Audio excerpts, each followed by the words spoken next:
मेरे प्यारे स्टूडेंट्स, अगर आप भी क्लास 10th में पढ़ते हैं या आपने इससे पहले क्लास 9th की पढ़ाई की हो, तो मेरे प्यारे बच्चे, आप दोनों क्लास के बच्चों के लिए आज मैं मैथमेटिक्स का एक बेहतरीन प्रश्न लेकर के आया हूं। और ये वो प्रश्न है प्यारे बच्चे, जो आप पढ़ते तो हैं लेकिन आपको समझ में नहीं आता है। तो आज मैं वही प्रश्न आपके सामने लेकर के आया हूं जिन प्रश्नों में आपको दिक्कतें होती है।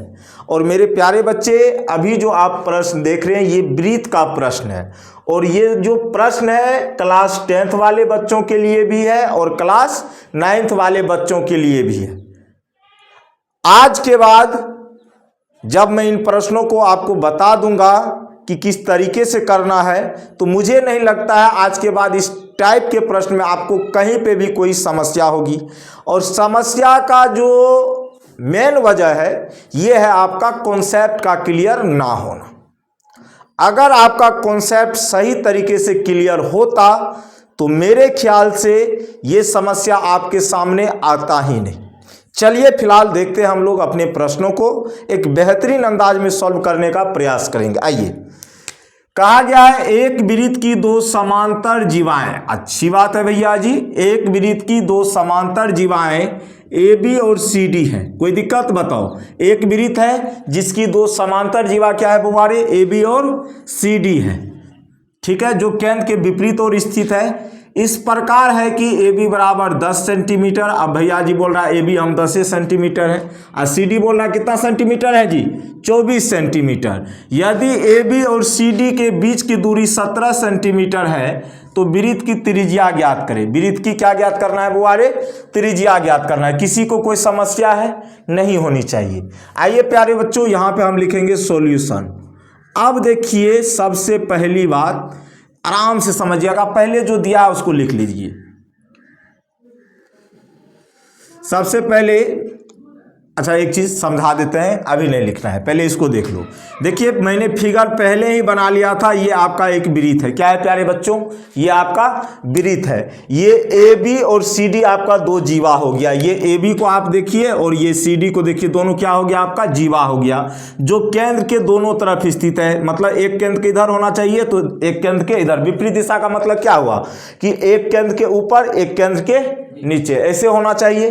तो ये दोनों ओर स्थित है, कोई दिक्कत नहीं है। अब भैया जी ये भी हमें कहा गया है ए बी का जो लेंथ है, ए बी का लेंथ कितना सेंटीमीटर है? मतलब यहां से यहां का लेंथ कितना है? 10 सेंटीमीटर। कितना सेंटीमीटर है जी? 10 सेंटीमीटर, ठीक है। उसके बाद सी डी कितना है जी? तो यहां से यहां का लेंथ 24 सेंटीमीटर। कितना सेंटीमीटर? 24। मतलब ये लेंथ 24 है, ये लेंथ 10 सेंटीमीटर है। अब कहा गया यदि सी डी के ए बी और सी डी के बीच की दूरी, देखिए ए बी और सी डी और इसके बीच की दूरी कितना सेंटीमीटर दिया गया है? तो 17 सेंटीमीटर। कितना सेंटीमीटर? कितना सेंटीमीटर जी? 17 सेंटीमीटर। तो आपसे पूछा गया वृत्त की त्रिज्या बताइए। अब प्यारे बच्चों मैंने क्या किया, देखिए आप सभी को पता होगा, अगर ये वृत्त का केंद्र है तो केंद्र से परिधि तक की दूरी क्या कहलाती है? वृत्त की त्रिज्या कहलाती है। तो ये भी वृत्त की त्रिज्या होगी और ये भी, मतलब ओ बी बराबर हो जाएगा क्या? ओ बी बराबर हो जाएगा आपका ओ डी। चूंकि ये भी वृत्त की त्रिज्या, केंद्र से परिधि तक की दूरी, ये भी केंद्र से परिधि तक की दूरी। अब प्यारे बच्चों आराम से समझिएगा, कोई हड़बड़ी आपको नहीं होने वाली है। अब देखिए क्या क्या है, चित्र से चलते हैं।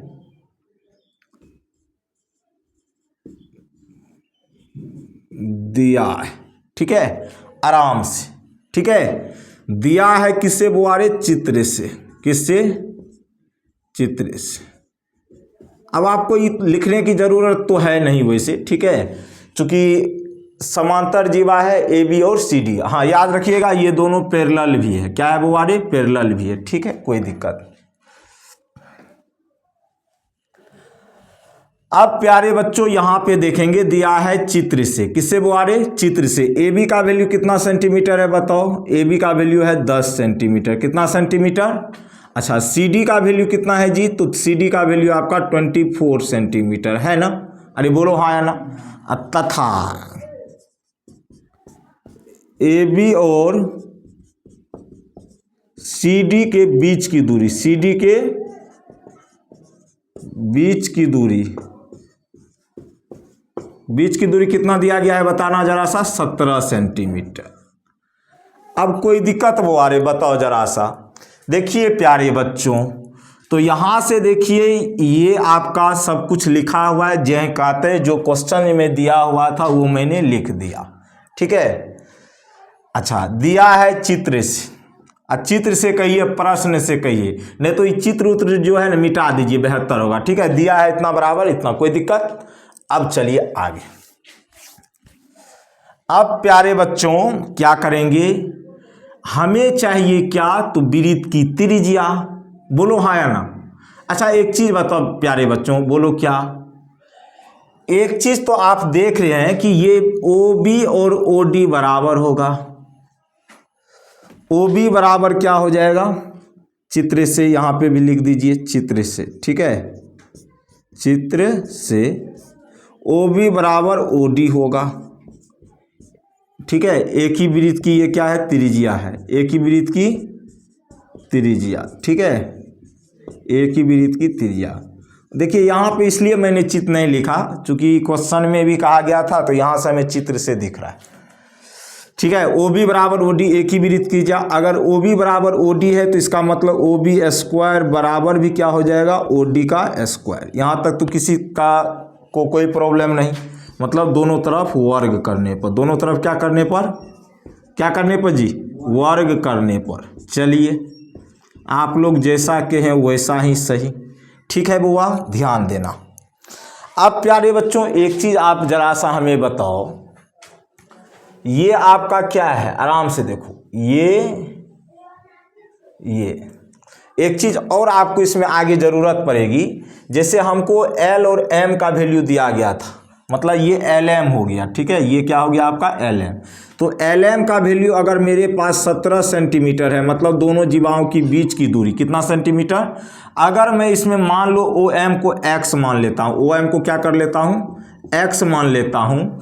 अगर OM आपका X है तो OL आपका कितना हो जाएगा, क्योंकि टोटल लेंथ कितना 17, तो ये हो जाएगा 17 माइनस कितना बुआ X, ये भी ध्यान रखना, ठीक है।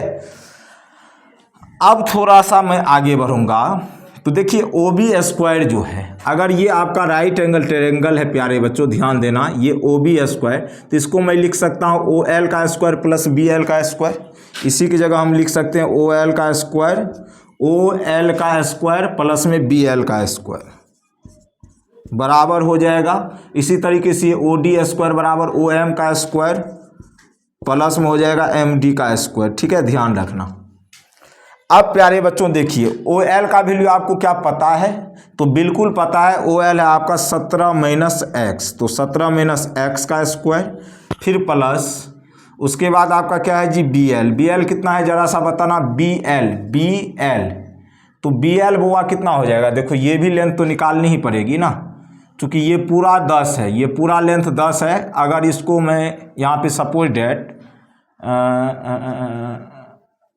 कैसे करूँ, इसको मैं कर सकता हूँ, अगर ये टोटल 24 है तो इसको मैंने X माना है, और इसके केंद्र की बीच की दूरी जो है, हाँ ध्यान रखिएगा, अब चूंकि ये केंद्र से गई है, कहाँ से गई है बुआ, केंद्र से। ये बुआ केंद्र से जब भी इस पे डब डालता है, लंब डाला जाता है, तो ये इसको समद्विभाजित करेगा, तो ये आपका केंद्र से गया है, ये कहाँ से गया है, केंद्र से, तो ये केंद्र से गया तो पूरा 10 तो कितना होगा 5, ये भी कितना होगा 5, और ये आपका 12, और ये भी कितना हो जाएगा आपका 12, आधा आधा कर देगा, क्या कर देगा, आधा आधा। देखिए ना, केंद्र से जैसे ही हम जीवा पे लंब डालेंगे, चूंकि केंद्र से डालेंगे तो ये लंब ही जाएगा, ठीक है, और लंब जैसे हुआ तो ये जीवा को 2 बराबर भागों में विभाजित करेगी, इसको विशेष रूप से ध्यान रखिएगा। तो BL का वैल्यू आपका हो जाएगा 5। चलिए OM कितना है बुआ, तो OM को आपने X माना है, तो यहाँ पे X हो जाएगा। MD कितना है जी, MD आपका 12 का स्क्वायर हो जाएगा। चलिए अब यहाँ से देखिएगा, तो A माइनस बी का होल स्क्वायर, तो A square minus 2AB, A minus B का होल स्क्वायर होता है A square minus 2AB plus B square, ठीक है। तो इस पर बैठाइएगा, तो A का स्क्वायर मतलब 17 का स्क्वायर 289, फिर माइनस 2AB, तो 17 दूना 34X, अब प्लस में एक्स स्क्वायर प्लस 25 बराबर होगा एक्स का स्क्वायर प्लस 12 का स्क्वायर कितना होता है जी 144। जरा सा इधर देखेंगे आप लोग तो एक्स स्क्वायर से एक्स स्क्वायर कट जाएगा, इधर माइनस 34x बराबर हो जाएगा आपका 144 प्लस में 25 तो माइनस में आना है। अब ये माइनस में 289। अब यहाँ से माइनस 34x बराबर आपका हो जाएगा कितना देखिएगा, तो ये आपका हो जाएगा 144 और माइनस 9 5 14 8 2 10 1 11 और 2 1 3 314। तो माइनस 34x बराबर यहाँ से आपका हो जाएगा 0, 11 में से 4 जाएगा 7, 11 में से 4 जाएगा 7, उसके बाद 2 में से गया 1 तो माइनस का 170। ठीक है, तो यहाँ से माइनस माइनस आपका कट जाएगा। यहाँ से अगर आप x का मान निकालेंगे तो 170 बटे होगा 34, 34 से आई थिंक 5 बार में ये कटेगा तो x का मान आएगा यहाँ से 5। क्या आ जाएगा 5। हमें चाहिए वृत्त की त्रिज्या। क्या चाहिए बुआ, वृत्त की त्रिज्या चाहिए। ठीक है, तो वृत्त की त्रिज्या तो OD भी है और OB भी है, चाहे आप OD का मान निकाल लो या OB का मान निकाल लो, उससे कोई फर्क पड़ने वाला है नहीं। तो जिसका भी मान निकालो, चूंकि OB बराबर कितना हो जाएगा बताना, OB बराबर हमने क्या लिखा था जरा सा बताना, OB स्क्वायर बराबर इतना होता है। OB की जगह हम ये भी लिख सकते हैं, OB स्क्वायर बराबर क्या लिख सकते हैं, OL का स्क्वायर प्लस LB का स्क्वायर, OL का स्क्वायर प्लस OB का स्क्वायर लिख सकते हैं ना, सॉरी OL का स्क्वायर प्लस LB का स्क्वायर। तो OB का स्क्वायर करना है भैया जी जरा सा बताना, तो ये OB बराबर हो जाएगा इधर रूट अंडर में। ठीक है, सॉरी OL का स्क्वायर प्लस LB का स्क्वायर, कोई दिक्कत नहीं, देख लो। मैं कहता हूँ कहाँ पे गया जी, आप यहाँ पे हैं जी। ठीक है, अब यहाँ पे अगर थोड़ा सा आप नोटिस करेंगे x का मान कितना निकला है जी, x का मान निकला है 5, तो OL यहाँ से निकल जाएगा, 17 में से 5 जाएगा कितना निकलेगा 12, कितना निकलेगा 12। तो यहाँ पे OL के जगह आप क्या लिख सकते हैं, OL की जगह प्यारे बच्चों आप लिख सकते हो क्या 12, क्या लिख सकते हो 12 का स्क्वायर। ठीक है, LB कितना है जी, LB आपको पहले से 5 पता है तो 5 का स्क्वायर, तो मतलब OB बराबर हो गया आपका रूट अंडर 144 प्लस कितना 5 का स्क्वायर 25, तो रूट अंडर 169, 169 का मतलब कितना होता है 13, रूट अंडर 169 का मान कितना होता है 13।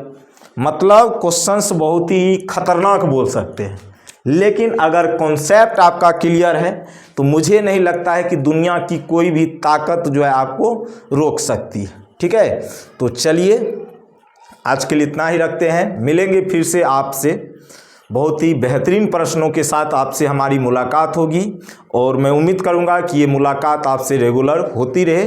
तब तक के लिए बाय बाय, टेक केयर, जय हिंद जय भारत।